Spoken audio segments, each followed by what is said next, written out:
Hi, today I want to talk about how I created enemies in my roguelike game. I will walk you through the process using the example of the zombie farmer. He was created as a basic obstacle to stop players from reaching more powerful enemies. To start, I made several sketches, then added color and shadows. I liked option 2 and 3, but the zombie farmer seems more interesting, so I decided to go with him. The next step was converting the art into vector format. It's not strictly necessary, but since I made the sketches in the arbitrary sizes, I thought it would be better to create a vector version and then scale it to the required size of the game. Another advantage of this approach is that if I want to create, for example, a larger version of the zombie, I can easily scale it without losing image quality. Since I use skeletal animation, each part of the zombie's body is saved in the separate file, and then the final visual of the enemy is assembled in the engine's editor from these images. Next, we create a skeleton and attach visual elements of the zombie to the bones.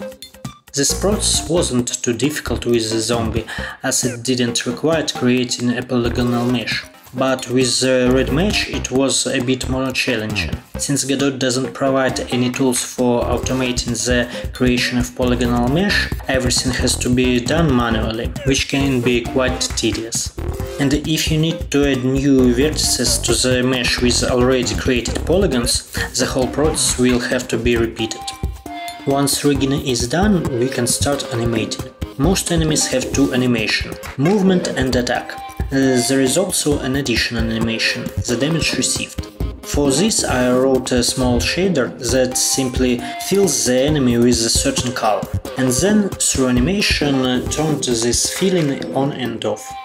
Now that the art of the zombie was ready, it was necessary to implement its behavior in the game. There are two most common ways to implement enemy AI: state machine and behavior tree.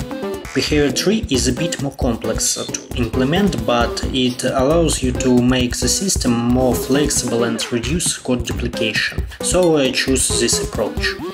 In short, building a tree boils down to breaking down the enemy logic in small blocks, leaves, and then combining and assembling these blocks into one large or not very large tree.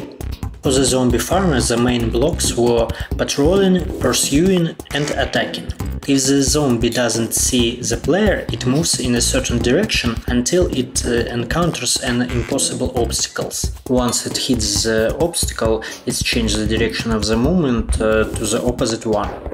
When the zombie sees a player, it's checks if the distance between them exceeded the attack radius. If not, it attacks. But if it does, the zombie checks if it can reach the player.